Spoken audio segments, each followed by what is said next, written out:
inilah loh, saya ini pemain Indonesia yang layak bermain menghadapi Argentina. Hasilnya itu urusan Tuhan, usah mereka pikirkan.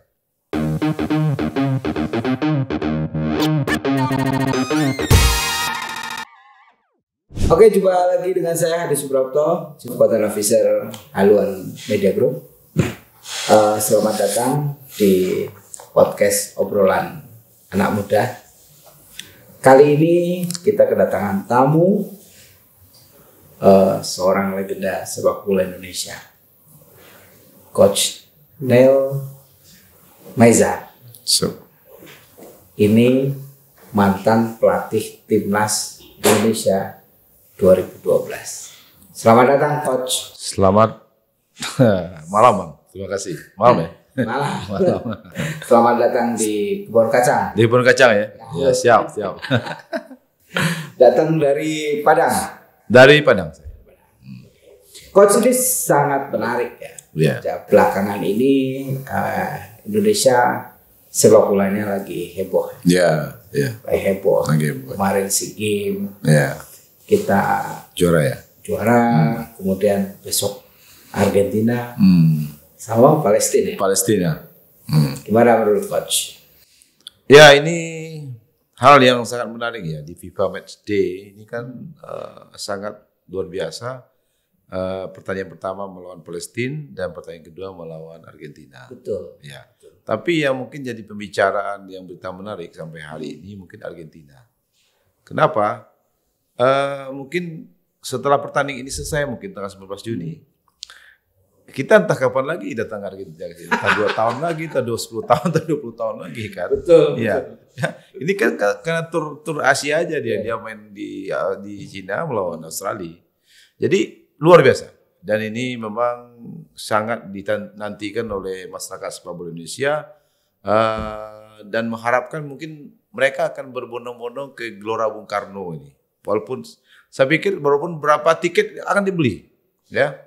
Langsung ludes itu. Iya, ludes ya. Betul. Karena dulu pernah Semen Padang beberapa tahun yang lalu bahkan orang Jakarta bilang kalau Semen Padang punya VVIP tiket gitu, orang Padang menonton ke Semen Padang di Padang difasilitasi tiket PP-nya pesawat, hotelnya di mana, masuknya bagaimana. Kalau ada orang menjual begitu pasti dia beli. Iya, dia bilang begitu sama saya. Ya, jadi dia memang banyak orang Padang yang mau nonton begitu, tapi nggak ada yang memfasilitasi seperti itu. Nah, jadi seperti Argentina nih, kalau mereka menonton ke Qatar kemarin nggak bisa, sekarang langsung ke sini. Ya, jadi biayanya murah, pasti biasanya itu pasti ludes itu, Bang. Pasti ludes itu. Tapi kalau lihat posisi ini kira-kira bagaimana? Indonesia sementara Argentina kan kita tahu sendiri Piala Dunia 2022. Kira-kira gimana ini? Iya, kalau secara peringkat FIFA kita memang terlalu jauh antara langit dengan bumi. Ya. Karena dia kan baru juara Piala Dunia kemarin, ya masih panas-panasnya sekarang. Setelah itu Argentina kita datang ke sini bawa jauh. Tapi satu hal yang menarik buat kita adalah usaha dari Federasi Indonesia. Sekarang ketumnya kan Pak Erick Thohir, ya.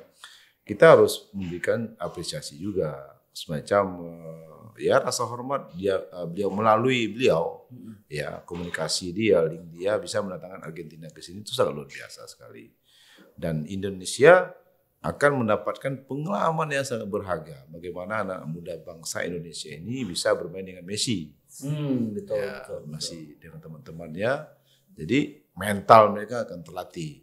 Karena setelah ini kan mereka akan menghadapi Piala Dunia. Juga mereka akan ikut Piala Asia di Qatar. Gitu. Jadi ini tahapnya bagus. Sebagai seorang pelatih, saya pikir ini sangat luar biasa. Tahap-tahapnya tersistem. Habis lawan Palestina, dia melawan Argentina. Setelah itu dia persiapan untuk para Piala Dunia, nanti juga di Piala Asia. Tapi kalau ngomongin gaung itu kan sebenarnya Argentina kan ini ya. Kan sebenarnya paling dekat itu kan Palestina. Tapi gara-gara kita mau lawan Argentina, Palestina seolah-olah tenggelam gitu. Kira-kira kalau misalnya kalau kita hitung-hitungan, kalau kira-kira kita lihat, sebenarnya untuk melatih mental itu jelas Argentina ya, buat melatih mental. Iya, jadi memang ini bang, datangnya Argentina nih, yang pertama buat pemain Indonesia itu kan bagaimana dengan mental ini. Betul. Dengan menghadapi Argentina yang juara Piala Dunia, barusan juara Piala Dunia, dengan pemain yang top level, pemain terbaik dunia, Messi itu sangat luar biasa. Itu mental. Jadi anak-anak bisa merasakan atmosfer bermain dengan orang-orang yang di high level, yang profesional ya. Bukan hanya main Liga 1 di antar Asia aja, tapi yang di dunia. Mereka main di Inter Milan, di Chelsea dan sebagainya kan. Di Paris, Paris Saint-Germain gitu loh. Jadi mental ini akan membuat pengaruh di pertandingan berikutnya sangat luar biasa. Jadi mereka main. Setelah pertandingan dia akan merasakan. Oh begitu kemampuan Argentina. Oh kalau menghadapi ini begini loh dia. Oh hebat Messi. Betul. Oh susah mencetak gol ke kawan lawan. Oh begitu mudahnya mereka mencetak gol ke kita. Dan secara individual mereka bisa mengevaluasi dirinya. Saya sampai di mana tahapnya? Kompetisi, ability dia, kemampuan dia sampai di mana? Itu pasti dapat. Pasti dapat. Sehingga ini akan membuat dia step by step dia lebih percaya diri lagi. Argentina aja saya bisa main begini, masa sih melawan Thailand saya nggak susah sih gitu. Ya gitu. Kalau Argentina kan punya Messi. Messi itu kan udah kalau ngomongin bola itu kan gila. Nah, pemain-pemain kita kan ya mungkin belum sekelas mereka lah. Kira-kira apa yang harus diantisipasi kalau saja coach yang menangani tim itu apa yang harus dilakukan? Ya pertama tentu komposisi pemain. Sekarang ini kan STI ini kan sudah membeli pemain-pemain terbaik dari yang baik Indonesia. Ada beberapa pemain yang apa namanya? Minta tolong itu di tampilan yang Indonesia. Yang Indonesia. Ya. Yang Indonesia. Indonesia. Saya boleh lihat ke sana? Boleh. Oh, ya. Ya. Ini kan ada beberapa pemain yang terbaik ini. Jadi dari beberapa prediksi kan yang main itu kan ada Elkan Bagot, ya Jordi Amat, Rizky Ridho, Mark Locke, ya pemain asingnya Sandy Walsh. Jadi Stefano Levali, ini pemain-pemain yang dipersiapkan oleh Sintayong dari 2-3 pemain yang ada. Ya ini kan prediksi-prediksi yang biasanya yang dimainkan aja. Ya, ini prediksi kan. Tapi yang tahu tentang kualitas dari starting 11 daripada Indonesia besok melawan Palestina dan melawan Argentina itu STI. Apa yang dipersiapkan? Saya pikir STI sudah tahu lah. Kan dia sebagai mantan pelatih tim nasional Korea Selatan yang pernah mengalahkan Jerman di Piala Dunia, saya pikir dia sudah khatam lah. Ya, nah, tidak perlu kita ragukan lagi. Ya, mudah-mudahan apa yang ada di benaknya atau di keinginan Sintayong si STI ini, tentu dia ingin menerapkan taktikal strategi yang diinginkannya. Dia pasti menerapkan itu dan mencoba itu untuk persiapan pra Piala Dunia dan untuk Piala Asia. Betul. Ya, tentu STI itu ingin Piala Asia ini akan mengukir sejarah buat Indonesia. Kita kan belum pernah juara Piala Asia. Jangankan juara, Renao juga belum pernah. Ya, masuk Piala Asia kan sudah lama juga nggak masuk di Piala Asia. Nah itu. Jadi susunan pemain ini, kalau menurut saya yang harus diperhatikan oleh STI adalah bagaimana dia mencari komposisi pemain starting 11 terbaik dari beberapa pemain yang baik untuk menghadapi Argentina. Itu yang penting. Yang di komposisi belakang dari mulai goalkeeper, 3 di belakang, 4 di tengah, dan 3 di depan. Saya pikir cukup luar biasa. Kalau ini ditampilkan dan bisa menghadapi Argentina semaksimal mungkin, dan kita tidak perlu gentar, tidak perlu takut. dan tidak perlu was-was. Nah, itu mungkin STI mungkin tahu dengan situasi ini, tapi saya pikir dengan komposisi pemain yang ada ini, inilah inilah sesuatu hal yang sangat berharga buat pemain kita untuk langkah ke depan Indonesia menjadi lebih baik. Gitu. Sekarang ini kita harus berbuat dulu. Ya, federasi udah berbuat terbaik lah. Ya. STI dulu bilang hanya di level peringkat 100 FIFA aja. Sekarang peringkat 1, bukan 100 FIFA, peringkat 1 didatangkan oleh federasi di bawah komando Erik Thohir ke Indonesia. Kita apapun hasilnya, menurut saya, apapun hasilnya, bangsa atau penduduk atau fan, kita tidak perlu terlalu kecewa. Apakah kita kalah, apakah kita draw, apakah kita dan sebagainya, itu tidak perlu. Yang penting adalah bagaimana putra-putra terbaik Indonesia sepak bola ini bisa mencoba pemain-pemain terbaik di dunia melawan tim Argentina di Indonesia di Gelora Bung Karno mungkin akan penuh. Ya, ini suatu hal yang sangat luar biasa. Dan saya bilang tadi sebelum kita ke sini, mungkin 5-10 tahun 10 tahun lagi mungkin Argentina tidak akan bisa ke sini. Ya, jadi itu yang harus kita sikapi dan kita atau saya sebagai pelatih ya, saya pikir ini nih dijualnya buat pemain sangat luar biasa, juga untuk pelatih dan untuk manajemen sangat luar biasa. Berarti latihan mental sebenarnya. Iya, kan kita kan bukan menghadapi tim ASEAN, Asia, bukan menghadapi Korea, bukan menghadapi Jepang kan, ya. Walaupun sebenarnya Argentina sebelum dia juara dunia kemarin di Piala Dunia kan juga kalah juga kan. Jadi ini menghadapi ini mungkin cara berpikir pemain, cara bermain pemain, tentu dia ada konsep tersendiri. Ya, mungkin karena di sepak bola ini begini, Bang.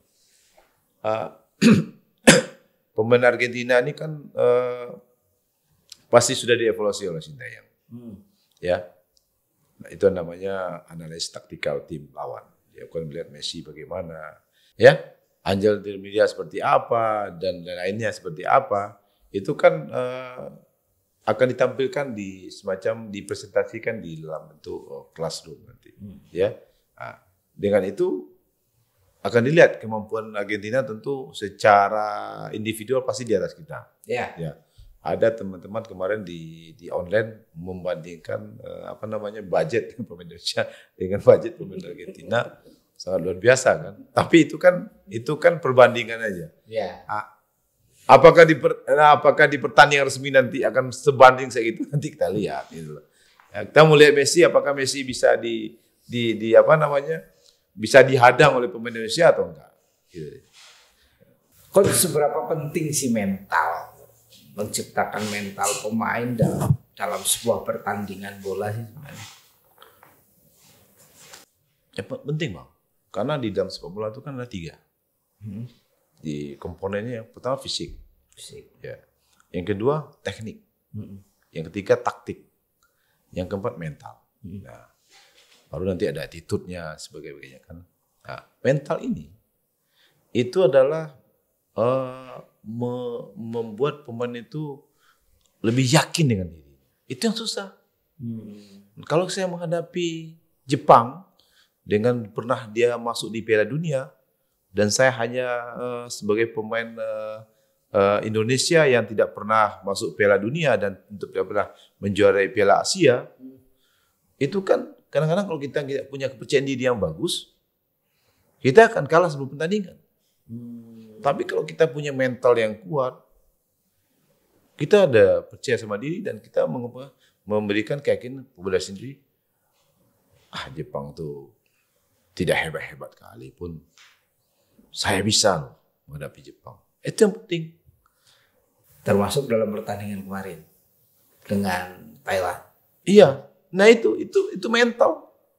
Ketika Indonesia dalam keadaan tertekan, yang tertekan itu di semifinal ya. Kita cerita di final ya. Ya, yang tertekan dan coba abang bayangkan, ketika kita mau 1-2 2 detik atau 5 detik sebelum pertandingan habis, betul. gol. Ya, gol. Ya, gol. Bahkan Coach Indra Sapri sudah merayakan kemenangan. Ya, nggak taunya free kick. Ya. Nah, kalau mental pemain tidak bagus, kalau pemain tidak yakin dengan dirinya, dia akan down. Dia akan down. Karena sudah merasa, aduh, sudah lelah nih. Perjuangan saya sudah mau habis, mendekati garis finish, kok orang yang masuk.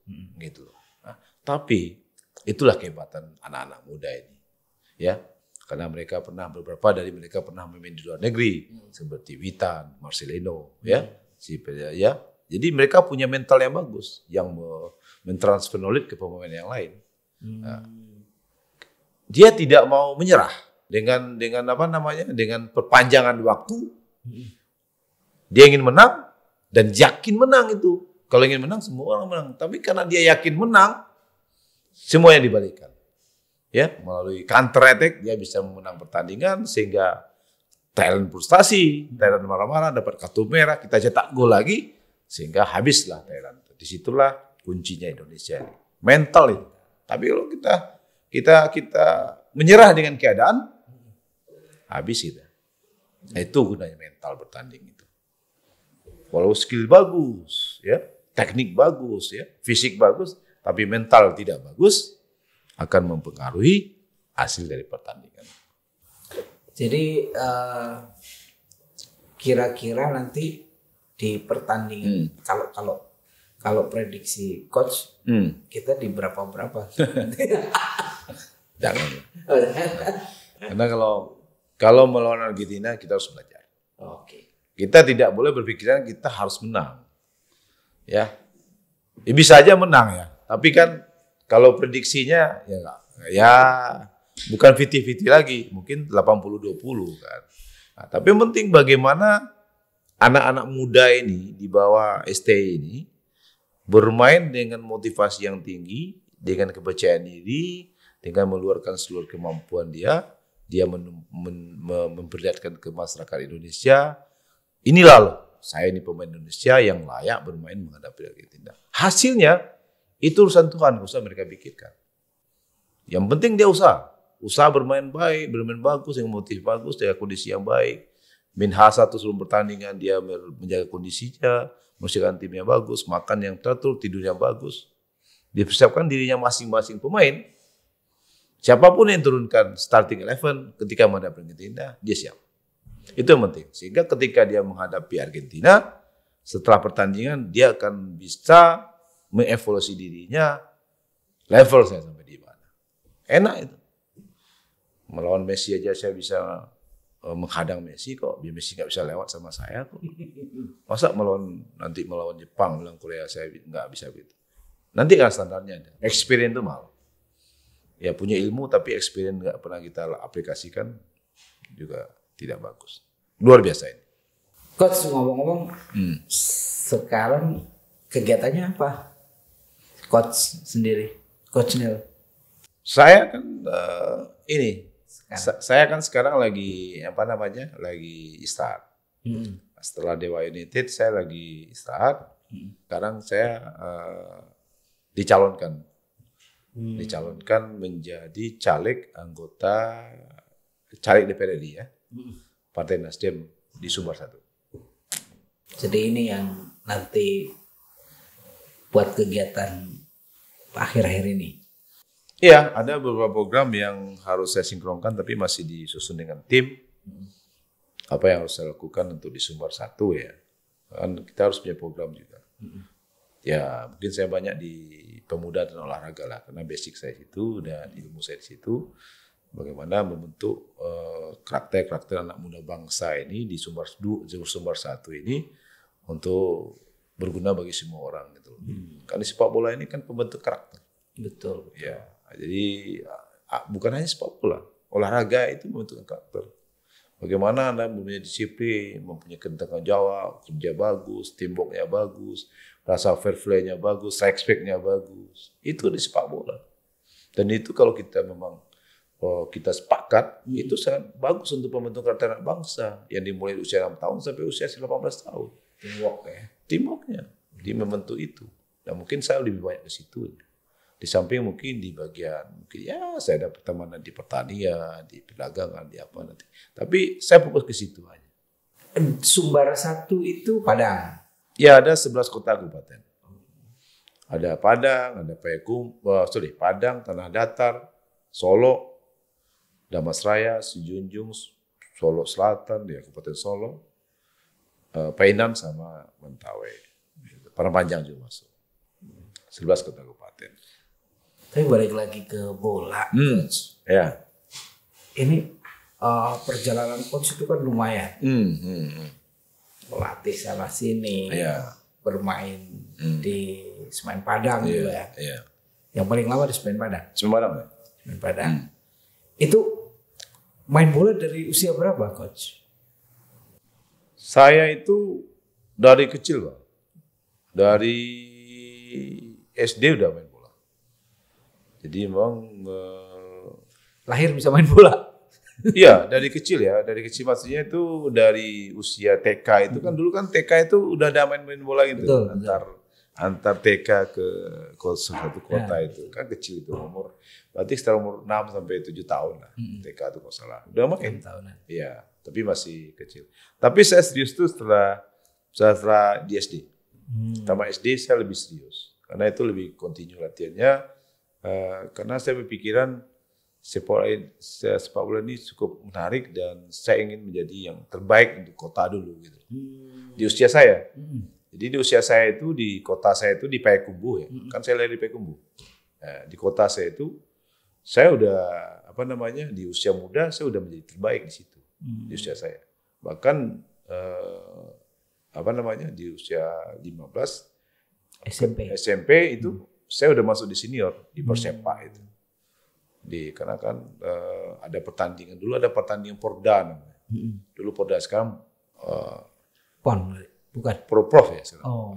Dulu antar kota Sumatera Barat, saya mewakili kota Payakumbuh dan saya pemain inti di situ tahun 85 itu. Umur saya masih 19 tahun. Nah, di situ saya diambil oleh pelatih Diklat dulu, Pak Ember Labus. Untuk saya masuk ke Diklat di Sumatera Barat di Padang. Dan Diklat itu kan menjadi bahan buat pembelajaran dan itu impian buat seluruh anak-anak muda di sepak bola di seluruh Indonesia. Karena pemain yang Diklat itu bukan hanya di Sumatera Barat aja. Ada yang dari Jawa, ada yang dari Bali, dan dari Jakarta hadir di Diklat itu dulu. Diklat pendidikan PLP di Padang. Dan itu sudah mulai digaji? Sudah. Bukan gaji sih, uang saku. Ya, uang saku tiap bulan dikasih berapa? Dulu 30.000 entah berapa. Ada keturunan bola gak sih sebenarnya? Enggak juga, Bang. Cuma kakak main bola juga. Tapi bapak enggak. Bapak mungkin enggak.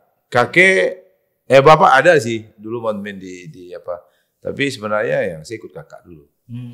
Cuma memang saya suka bola itu memang dari kecil. Main bola di kampung kan saya di Payakumbuh, saya di kota tinggal.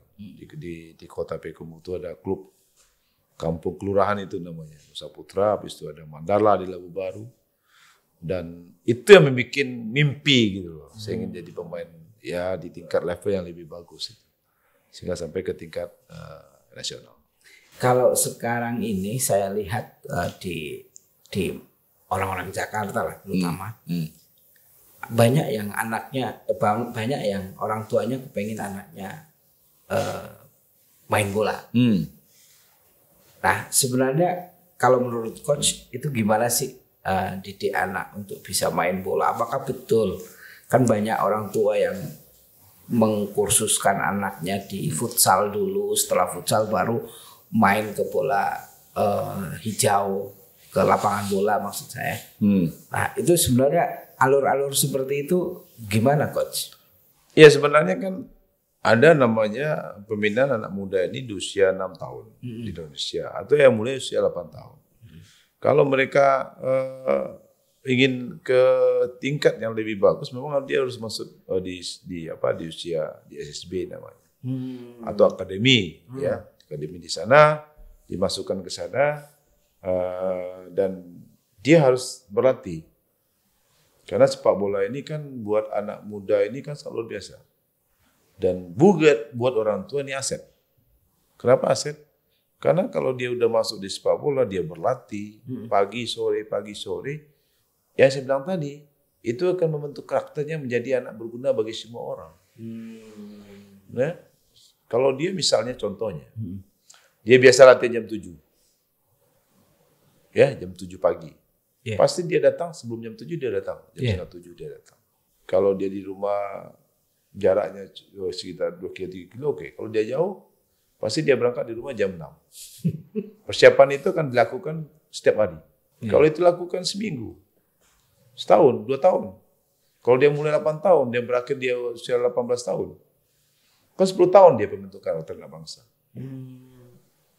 Itu baru satu poin, disiplin. Kan kebiasaan itu kan membentuk. Lama juga ya? Iya.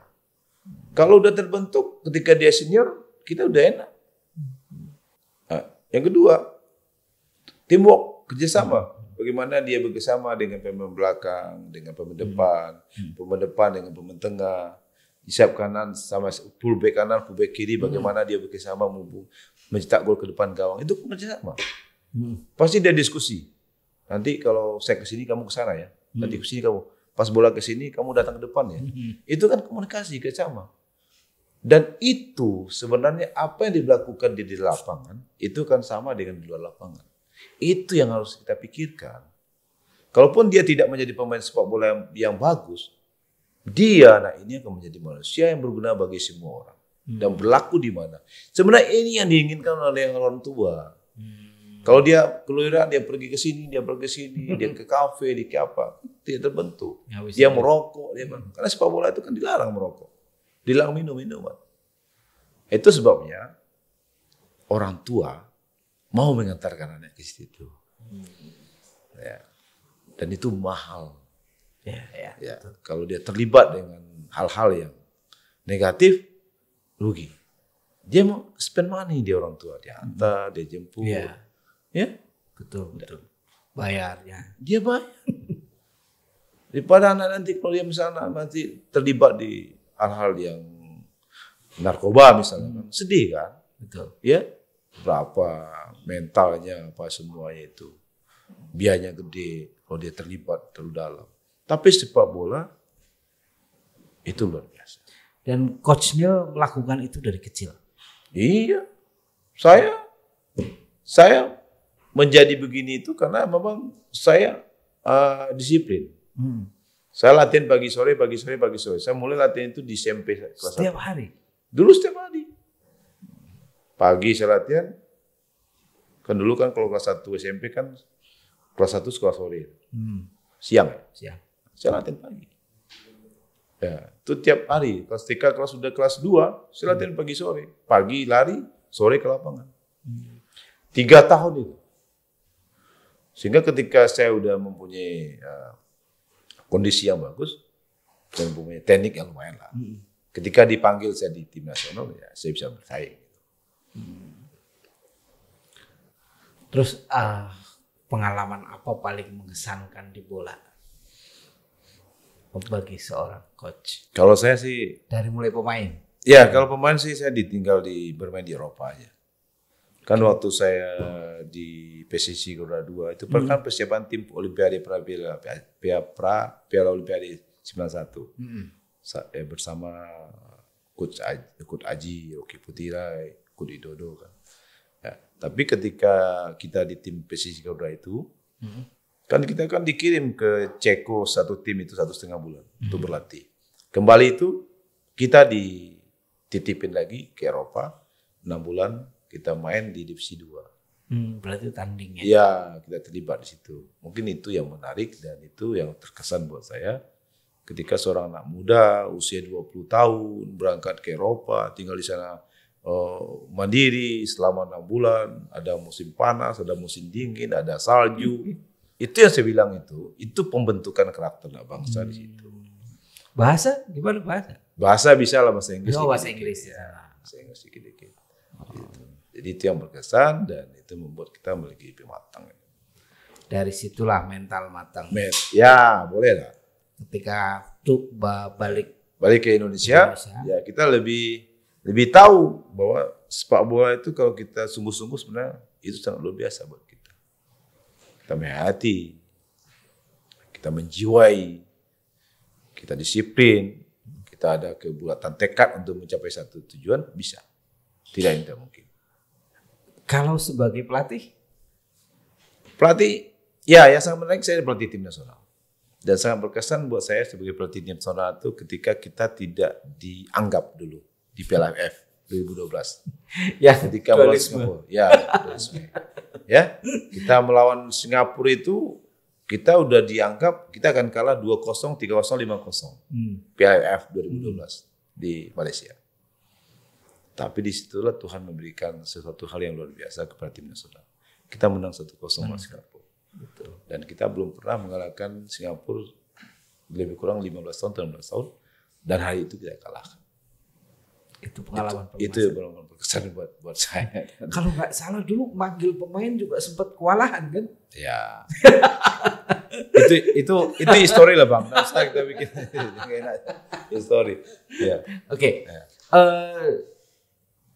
Kan yang namanya pelatih pasti sering berhadapan dengan para pemain-pemain, teman-teman di lapangan.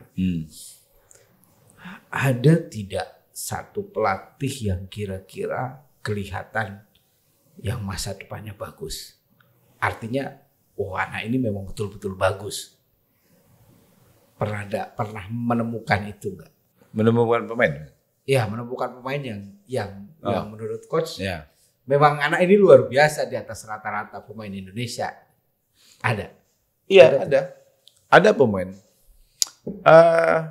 Tapi sebenarnya menjadi pemain yang hebat tuh bukan karena pelatih. Jadi pemain hebat tuh adalah karena diri dia sendiri. Kalau dia mempunyai kompetensi yang bagus, dia mempunyai fisik yang bagus, teknik yang bagus, taktik yang bagus, mental yang bagus. Kan tinggal dia membentuk masa depannya sendiri seperti apa. Dia yang bentuk. Kita cuma pelatih kan cuma mengarahkan. Memberikan petunjuk. Bahwa menjadi pemain sepak bola yang bagus itu begini. Gitu loh. Bahwa kalau kamu begini, kamu akan menjadi hebat. Itu yang kita berikan. Terus cara bermainnya harus berikan. Kalau kamu sebagai pemain center back, kamu dalam bertahannya begini. Dalam menyerangnya begini. Transisinya ketika kamu kalah bola bagaimana? Ketika kamu menang bola bagaimana?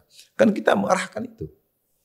Nah, dia akan memecahkan sendiri. Taktikal kita ini bisa dia serap.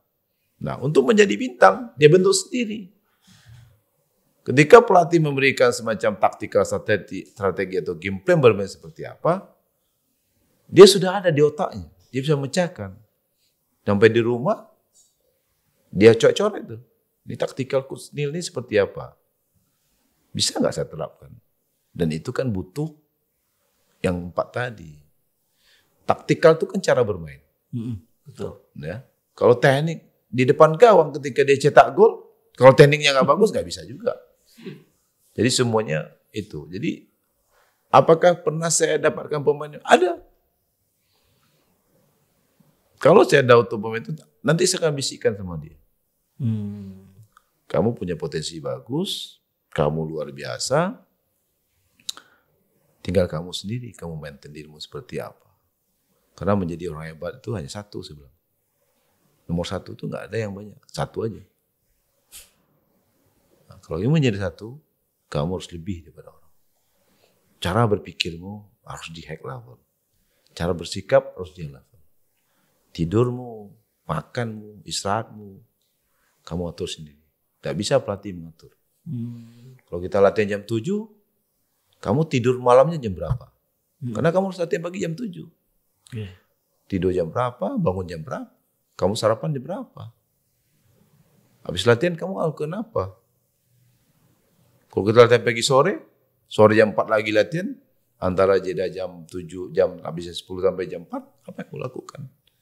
Dan itu kalau pemain-pemain yang hebat, Time schedule-nya udah jelas ya. Day per day. Disiplin ya. Iya. Dan itu nggak boleh keluar dari koridor itu. Walaupun nanti dibawa pemain, ya kita pergilah ke kafe ini, kemana. Kalau pemain hebat dia nggak mau. Ya sometimes oke lah, ketika ada free oke lah. Dia nggak boring juga lah kan. Tapi dalam pendidikan dari ya kita mau bertanding nggak boleh. Ya seperti besok kita melawan Argentina misalnya kan. Ya, pemain saya pikir mereka udah tahu sih karena udah profesional ya. Ya pemain itu kan udah profesional. Jadi dia dibayar karena kemampuan dia, keahlian dia. Ketika dia tidak mampu lagi, ketika dia tidak mempunyai kemampuan, dinilai pelatih dia tidak layak untuk di tim, keluar. Apakah kita mau begitu? Jangan. Kalau saya pemain jangan. Kalau kita di klub itu kita bertahan lama, dari tahun ke tahun kita bertahan dan kontrak kita naik. Jadi ternyata bola nggak sekedar bola ya? Bukan. Kan itu saya bilang, kalau kita hanya menang bola sekedar bola nggak bisa. Hidupnya emang teratur. Dia seorang atlet dong. Manusia luar biasa. Hidup teratur, makan teratur, semua teratur. Gizinya teratur. Karena kalori yang tidak latihan 2 jam pagi, 2 jam sore, kalorinya itu dihitung dan ditukar. Dan itu membuat masa depan dia. Karena ketika dia punya quality bagus, ya, mempunyai nilai jual yang bagus, harganya juga bagus. Dan itu kan dia nikmati. Karena jadi pemain sepak bola nggak lama, bro. Bukan sebagai pegawai negeri. Pegawai negeri umur 56 dia pensiun. Betul. Pemain bola 30. Nilai jualnya ketika dia bagus 20 tahun sampai 30 tahun, 10 tahun dia nabung, save money. Ada sih orang sampai 34, 35 tapi kan nggak banyak. Masa-masanya umur 25. Nah itu tidak mudah. Karena kenapa? Lingkungan mempengaruhi. Nah, besok ada kesini lah katanya. Baik saya mau main kan. Banyak. Mental itu perlu saya bilang tadi itu. Tidak pengaruh dengan apapun yang terjadi di lingkungan dia. Karena tekadnya hanya satu. Menjadi pemain bola terbaik. Mental disiplin. Mental disiplin dia. Okay. Disiplin ini kan penting. Kalau tidak punya disiplin, selesai sudah. Oke, baik coach. Siap. Terima kasih banyak. Siap. Jadi saya sekarang paham. Iya. Bola tidak sekedar bola. Iya. Kalau cerita bola panjang bang. Karena berapa orang kan nggak tahu jangan nonton bolanya. Pada kehidupan sepak bola itu wah, maintainnya itu susah. Baik. Hari ini kita tampil bagus, besok harus tampil bagus juga. Ketika ada hari ini bagus, besok tidak bagus, yang dilihat yang tidak bagus. Ya. Halo. Yang kita cetak gol kemarin udah hilang. Nah itu yang susah. Memelihara itu susah. Gitu. Baik. Siap. Terima kasih banyak, Bang Nel, atas kunjungannya, atas obrolannya. Terima kasih banyak. Terima kasih. Sampai jumpa lagi lain waktu.